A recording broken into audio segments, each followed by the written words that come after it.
드디어 한국 취업이 확정되어 들뜬 마음으로 짐을 싸는 외국인 근로자들.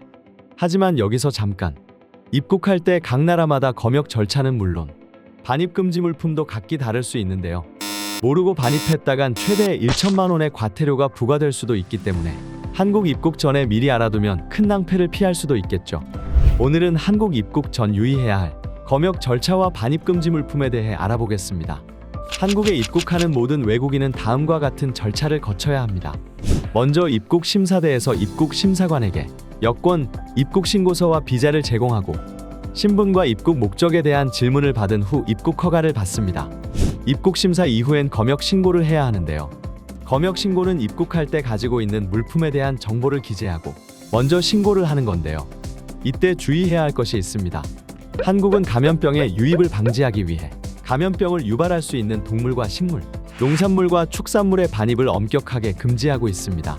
반입 금지 물품을 소지한 경우 물품이 압수 또는 폐기 처분될 수 있으며 더 심한 경우 입국이 거부되거나 체류가 제한될 수 있으니 반입 금지 물품에 대한 정보를 미리 확인해서 안전하고 순조로운 입국을 하길 바랍니다.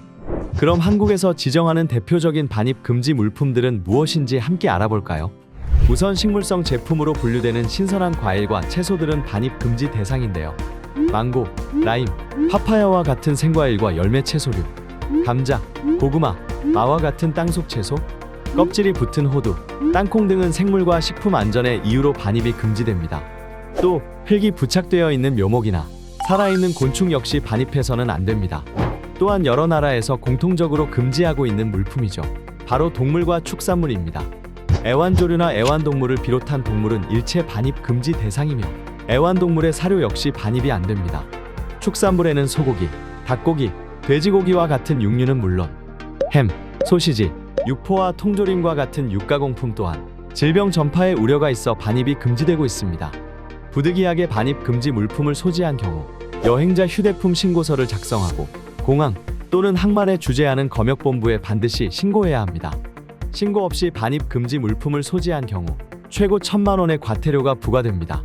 반려동물이나 육아공품, 향신료와 같은 일부 농산물은 검역을 통해 한국에 반입할 수도 있습니다. 이때 위생 조건을 충족할 수출국 검역 증명서가 필요하며 반드시 검역을 통과해야만 한국에 반입할 수 있습니다. 휴대하고 있는 물품에 대한 세관 검사를 모두 마치고 나면 한국에 입국할 수 있습니다. 위의 절차를 잘 숙지하고 필요한 서류와 물품만 잘 준비하면 순조로운 한국 입국은 가능하겠죠? 여행객이든 한국에서 정착하려는 외국인 근로자든 여러분이 한국에서 만들 행복한 추억을 기대하며 희망찬 앞날을 기원합니다. 그럼 한국에서 만나요.